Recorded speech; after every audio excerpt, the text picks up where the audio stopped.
Murakaza neza kumenya CCTV muri kumwe na Francis ubifuza ishyani hirwe. Murakaza neza kumenya Tech Hub ni channel nziza igiye kugibageza ibiganiro by'ubwenge bijyanye n'ikoranabuhanga. Kanyera tugiye kureba ku mashini yacu. Dufite imashini hano ifitemo Word, ariko Word ntabwo iri activated. Tugiye kureba uburyo wayaactiva ukoresheje network na account. Noneho nk'izibigo bahaye ibigo by'amashuri ibyinshi bizahura n'icyo kibazo cy'uko inoza Word yazapfuye.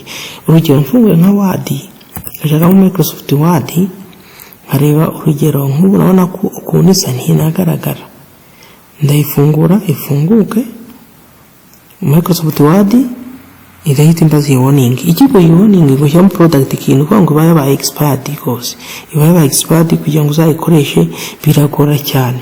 Unaramutse ufunguye Word ukinjiramo ubungubu nta key, ukinjiramo mu buryo busanzwe nta key izakugora rwose, ntabwo uzabasha kwinjiramo. Urabona ko nk'ubu ndi gushaka Word muri iyi mashini kugira ngo nyifungure nyikoreraho, cyangwa reka ngende njye muri local disk C, yenda njye muri file explorer ndebe indi document yanjye yari isanzwe irimo.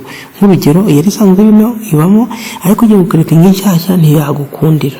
Reka turebe yenda nk'urugero muri document ndimo Word cyangwa Excel cyangwa PowerPoint. Nk'urugero mfungure nk'iyi ngiyi, iyi ngiyi irafunguka ariko leta itambikaho kano kantu. Nuko aka kantu kakubwira ko key yaba expired, banzu active cyangwa usake ufunguze ushyiremo.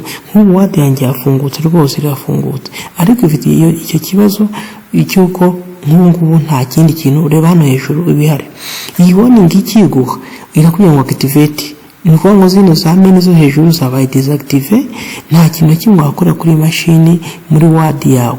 Nuko ngo nuba n'iki kibazo uzamenye ko ugomba kuyaactive ukoresheje inuza key cyangwa account ya Microsoft. Nuko ngo ibintu byose ndi gukorera ngaha nta kindi na kimwe cyakunda.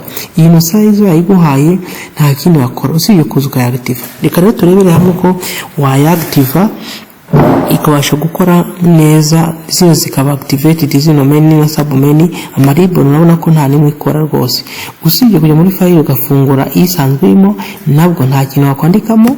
Nk'ubu muri document yanjye nta hantu nakugira ikintu nandika cyangwa nsibe, nta kintu nemeye kwandikamo, iri disable.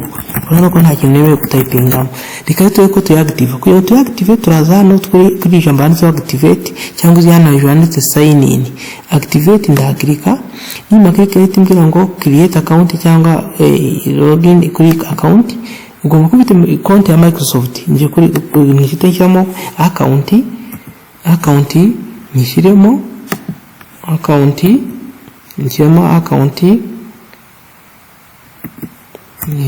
account y'ikigo, kugira ngo abenshi nk'ibigo by'amashuri bagiye bihabwa imashini za REB uzasanga, cyangwa gushaka gukoresha account y'ikigo cyangwa gukoresha account y'umwarimu cyangwa inactivated. Hano bashyiramo konti, confirm phone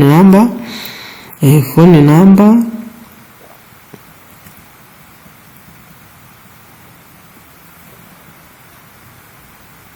okay, phone number nkahitamo igihugu, urugero ni Rwanda.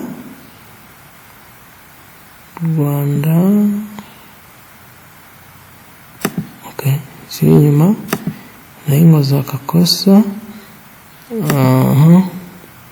Login, signing in, shyiramo Microsoft account. Hano account tushyiramo account yuzuye. Kugira ngo tuyansa konsa email tugashyiramo reb.ac, tugashyiramo account ni Microsoft account uzaba ufite kugira ngo uyaactive. Warangiza gushyiramo konti ukagira next, igacekinga yisanzwe ya email ibaho, irakomeza ikakubwira ko ushyiramo password. Inamba ibaje ni password, ugashyiramo password. Niba ushyiramo password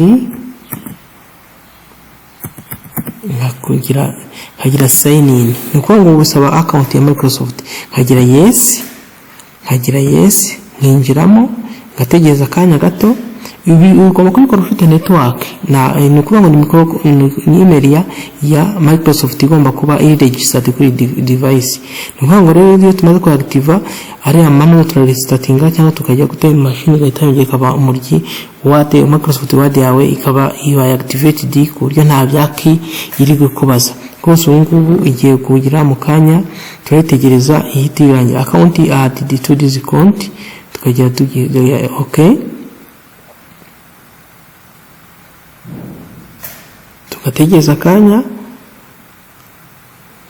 akanya yarangiza bikagira tukagira ngo turebe ko ibashe kugira none urabona ko ya account ise yirogingana hejuru cya kibazo gise kivaho rwose ngicyo. Urabona ko nta kintu cyose ise kivaho ama iconi uninde setting birakunda. Urabona ko zimwe zagiye zitangira kuba activated, urabona ko zatangiye kuba activated, zatangiye kuba wako creating account inoza yindi.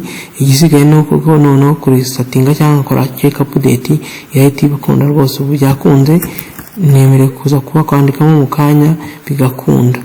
Ibi ni uburyo bwo kwactiva ino unoza none tufungue nka Word tukareba.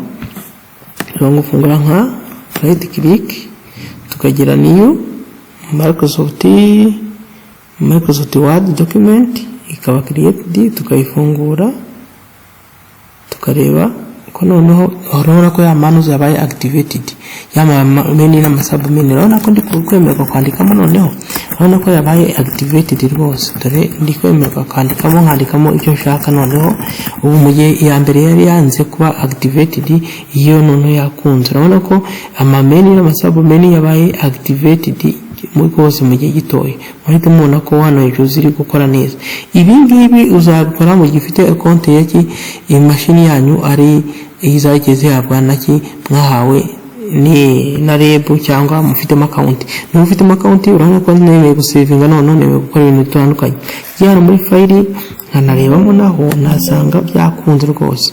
Ni ukuvuga ngo ubuno buryo bwo kwactiva Microsoft Windows Publisher za Office zose ni uburyo uzazactivamo ku mashini. Niba ufite mashini nyinshi uzagenda ubikora kuri ubwo buryo kugira ngo zibashe kugira Word abanyeshuri babashe kwigiraho, cyangwa niba iza company runaka abakozi babashe kuzikoresha. Ni ubu buryo uzagenda ukoresha Microsoft account waactivatinga Office yawe yagize ikibazo za Word za Excel za PowerPoint zagize ikibazo nka kiriya.